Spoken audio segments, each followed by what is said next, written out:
या पाचोरा नगरीमध्ये म्हणजे या ठिकाणी एक प्रकारे आपण दिवाळी साजरी केली। साधू संत ज्या वेळेला येतात त्यावेळेला कुठलाही त्या प्रकारे आपण सणाला दिवाळी सारखा सण या ठिकाणी साजरा करतो। म्हणून सर्वांनी बघा या ठिकाणी आनंदाने नाचत गाचत या मिरवणुकीमध्ये सर्वांनी आनंदाने या ठिकाणी भाग घेतला। म्हणून समस्त या पाचोरा नगरीमधल्या सर्व भक्तजनांचं आपण या ठिकाणी अभिनंदन करू। त्यानंतर आपण कार्यक्रमाच्या पुढे जात असताना या ठिकाणी आपण सुरुवातीला कळस पूजन या ठिकाणी करणार आहोत। तर कळस पूजनासाठी ज्या महिला मुली या ठिकाणी कळस घेऊन आलेत त्यांनी या ठिकाणी उभं राहायचं आहे। हातात डोक्यावरती कळस घेऊन या ठिकाणी लवकरात लवकर उभे राहायचं आहे। हॅलो त्यांच्या पूजनासाठी मी आपले जिल्हा सेवक त्या ठिकाणी मनीषा पाटील आणि रविशा पाटील जिल्हा महिला सेवक त्यांना विनंती करतो की त्यांनी या महिलांचं पूजन या ठिकाणी करायचं आहे। ओम श्री पूजन होत असताना प्रत्येक या ठिकाणी होईल एक स्तोत्र या ठिकाणी होईल। या देवी सर्वभूतेषु सर्वांनी शांत चित्ताने खाली बसायचं आहे। बाहेर उभे असलेल्यांनी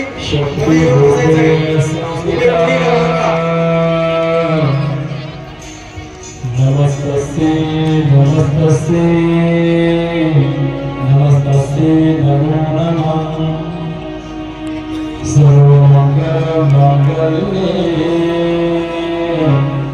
शिवे सर्वार्थसाधिके शरण्ये गौरी नारायणे नमस्तुते नारायणी नमस्तुते नारायणी नमस्तुते आई नंदे नंदे प्रेमे कृष्ण विनोदे नंदे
गोविंद त्यानंतर ज्यांनी 16 वर्ष तपश्चर्या केली अंधरसुल्ला असे नागेश्वर गुहेमध्ये अंधरसुल्ला की एक वाटी दूध आणि एक लवंग घेऊन तब्बल एक नव्हे तर 16 वर्ष त्यांनी ज्यांनी तपश्चर्या केली आपले असे गुरुमावळी आपल्या सर्वांचे श्रद्धास्थान आदरणीय निष्काम कर्मयोगी जगद्गुरू जनार्दन स्वामींच्या पालखीचं या ठिकाणी आपल्याला पुढील पूजनासाठी जायचं आहे।